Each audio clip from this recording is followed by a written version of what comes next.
எல்லா குழந்தைங்களுக்கும் என்னோட வணக்கம். நான் உங்க தீபிகா அருண். இன்னைக்கு நான் கேட்க போற புதிருக்கு உங்களுக்கு 5 டம்ளர் வேணும். 5 டம்ளர் எடுத்துக்கிட்டீங்களா? சரி, ஒரு பாத்திரத்துல கொஞ்சம் தண்ணி எடுத்துக்கோங்க. ரொம்ப எடுத்துக்காதீங்க. தண்ணியை நம்ம ரொம்ப ஜாக்கிரதையா செலவு பண்ணணும்.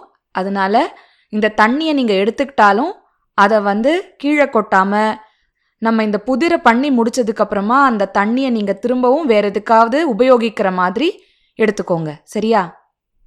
இப்போ வரிசையா அந்த 5 டம்ளரையும் அடுக்கி வைங்க.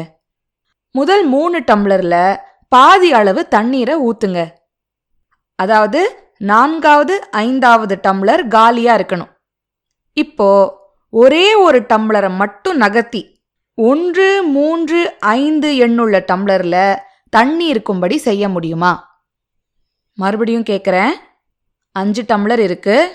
அதுல நீங்க முதல் 3 டம்ளர்ல தண்ணியை ஊத்திருக்கீங்க. இப்போ இதுல ஏதாவது ஒரு டம்ளரை மட்டும் நகர்த்தி 1வது 3வது 5வது டம்ளர்ல மட்டும் தண்ணி இருக்கிற மாதிரி செய்ய முடியுமா? முயற்சி பண்ணி பாருங்க. ஞாபகம் வச்சுக்கோங்க, தண்ணியை வீணடிக்க கூடாது. இப்போ நான் உங்களுக்கு விடைய சொல்ல போறேன். நீங்க சரியா செஞ்சீங்களான்னு சொல்லுங்க. ஒரு டம்ளரை மட்டும் நகர்த்தலாம், சரியா? அதனால தண்ணி இருக்கிற அந்த 2வது டம்ளரை எடுத்து அதுல உள்ள தண்ணியை 5வது டம்ளர்ல ஊத்திட்டு பழைய இடத்துலயே நீங்க அந்த 2வது டம்ளரை வச்சிடலாம். இப்போ 1வது 3வது 5வது டம்ளர்ல தண்ணி இருக்கும். 2ம் 4ம் காலியா இருக்கும். நீங்க அதை சரியா செஞ்சீங்களா? சபாஷ்! சிட்டுக்குருவி பாட்காஸ்ட்ல இதே மாதிரி இன்னொரு புதிரோட உங்களை விரைவில் சந்திக்கிறேன்.